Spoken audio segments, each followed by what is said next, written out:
What's up guys, here's 5 things that you should know about Dota 2, but maybe you just didn't. And also some of the things in here should hopefully be a bit more relevant with the most recent patch to help you take advantage of some things in your current games. That being said, let's go. So starting off, it seems like there is just about a sniper in every single freaking game right now. And not only is there a sniper in every game, the reason there's a sniper in every single game is because it's using the new item, Kanda, whatever the frick that's called. But that new item makes Sniper an absolute pest. It makes his ultimate do a hell of a lot more damage because the effect on this, for anyone maybe just returning to the game now, is the next unit target spell you cast on an enemy deals 100 plus 75% of your attack damage as bonus damage. So his ultimate does a frick ton of damage basically, and if they're like really feeling it, they could build some divine rapiers and just stand way back and just ult people, or any damage they do build once they start increasing that damage,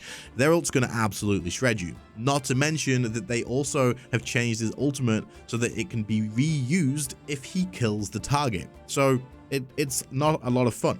But this tip is going to help you out. In your games against a sniper, if this is happening to you, make sure to carry with you a Smoke of Deceit if you are a support specifically as well, but also if you're just very likely the person that he's going to ult. Say you're a squishy hero and you don't want to be dealing with him. You can use a Smoke of Deceit once Sniper has fired his ult from his gun, and then it will disjoint the actual damage from the shot to your hero. If you use Smoke of Deceit as soon as you hear the bang from the gun and the projectile is fired, you will be able to dodge it, assuming of course that you're not in any range for the smoke to be broken. Another thing you can do as well as Smoke of Deceit is use a blink dagger to dodge this as well. If you disjoint this, because it is disjointable, by blinking again once the fire has been actually shot, then you'll also be able to dodge this. That also means as well, because of Smoke of Deceit, that you could use the neutral item Ninja Gear later in the game once you reach tier 4 items to be able to also dodge this too. So it might also be worth picking that up if you have access to it. However, earlier on, something that you can buy that is super cheap is the Infused Raindrop. Sniper's ultimate actually deals magic damage. So early on, if you buy this, you're going to be able to block 125 of that in the early game, which is a pretty decent amount of it. It makes his ult probably not so fatal. This one was quite long, but man, Sniper's in every single game right now, so I figured I would add a few options in there.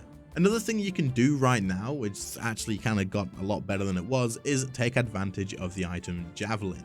Javelin got 200 gold cheaper than it was in the previous patch. 200 gold, that's a big deal. If you are a hero that takes advantage of this early on, for example, if you're a Wind Ranger, say in the mid lane, or if you're actually farming in the off lane, probably more the mid lane, then you can take advantage of buying this nice and early and using it not only to threaten the enemy with easy kills, but it'll also give you easy denies because you have a 30% chance to get that bonus damage. But did you know that that also applies to your own creeps as well? You can deny your own creeps with this, and obviously it's still RNG, but if you can drop down your own creeps from a way higher position of 60 bonus damage, then it allows you to get a lot of denies off that you may not have been able to do in the other times. And also, of course, don't forget that this is 900 gold. You can get this pretty quick. You can use this to out harass your enemy really easily. If this fits into your build, grab one pretty early on if you can, and just right click them out of your lane, and whenever they come close, just harass the living crap out of them. The last one that's more relevant to this patch is if there's a hero that is instantly bursting the living crap out of you,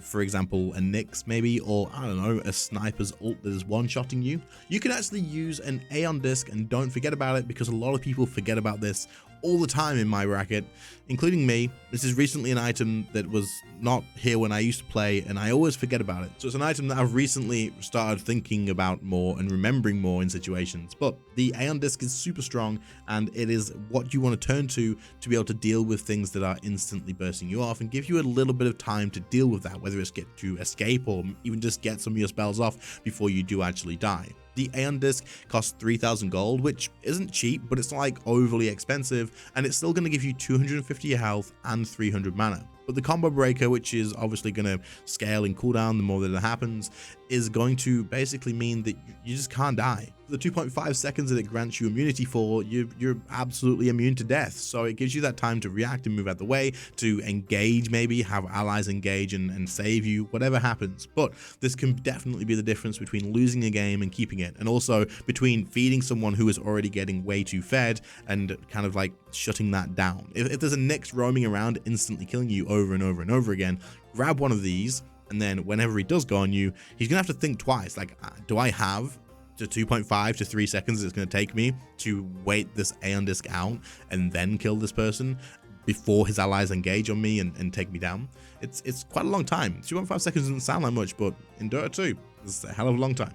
So it's that part of the video again where I'll interrupt very quickly and say, if you guys haven't clicked the sub button but you're enjoying this content, I have a lot more on the channel and plan to continue making content for the foreseeable future. If you do enjoy, please do consider clicking that sub button, as it helps out the channel a ton, and I will start streaming at like 5k subs probably. Then we'll finally do my ranked calibrations on stream. But if you are enjoying, please do hit that sub button and let's continue on with the video. So this one's more recent, and honestly a lot of you guys might actually know this, but I'm going to include it because I recorded the opposite of this and then found out that it's not actually true. So did you know that you can no longer kill couriers with spells anymore? You now can only kill them with right clicks, as far as I'm aware. There's a recent update that changed it so courier's health is no longer actual health, it's like amount of hits to actually kill it, and so using things like Queen of Pain's Sonic Wave on it will no longer actually kill the courier. I didn't know this. I was recording this exact one saying, hey, did you know you can kill the courier with Queen of Pain's ult or anything like that?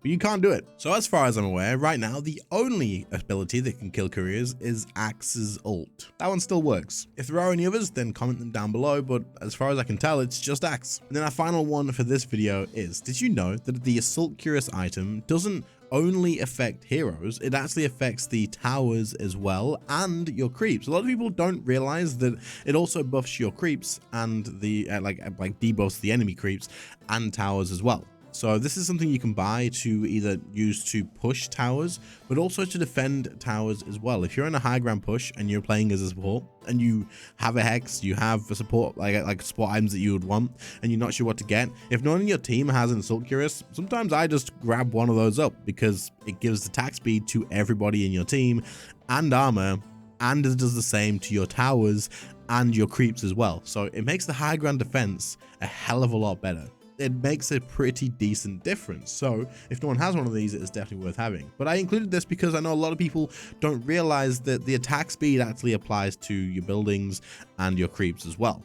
Of course, having it on your heroes is a big deal, but it also makes a difference if you're pushing with the creeps having faster attack speed and armor too, because they last longer and they deal more damage. It's a pretty noticeable difference. So if you didn't know this, then now you do. And there you go, 5 more things that you should know about Dota 2, but maybe you just didn't. And also the first 3, hopefully they help you out versing this crazy new item in this new patch. Holy crap, man, it is definitely a crazy one. But let me know how you are enjoying the new patch in the comments down below. I have only got to play just a few games here and there, but you know, we're getting there. We're getting back into it now with the new year settling and whatnot. But otherwise, please do sub to the channel if you are new around here, and I'll catch you all in the next one. See you later, guys. Bye.